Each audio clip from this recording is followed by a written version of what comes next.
तर मित्रांनो, हे कोणत्या फळाचं झाड आहे हे मी तुम्हाला सांगतो. तर विषय काय झाला, आमचा बैल असा बघत होता, की त्याला जणू काही कोण न्यायला आलंय.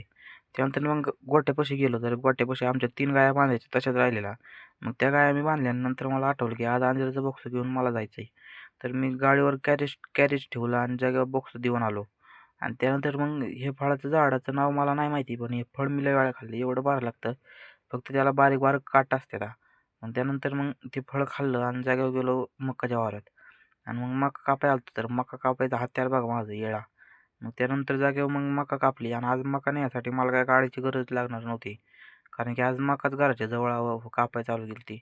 मग त्यानंतर मला आठवलं, की मागच्या रविवारी तूर भरायला चालू केली पण ह्या थोडीशी तूर शिल्लक राहिलेली ती ह्या रविवारी भरायची होती. मग मी रानात जातो निम्मी तूर डंपिंगमध्ये भरून झालेली. मग त्यानंतर मग निम्मी तूर मी भरू लागलो आणि सगळी तूर भरून झाली आणि जागा आता घरी घेऊन जायचंय. मग तूर घरी घेऊन जातो आता.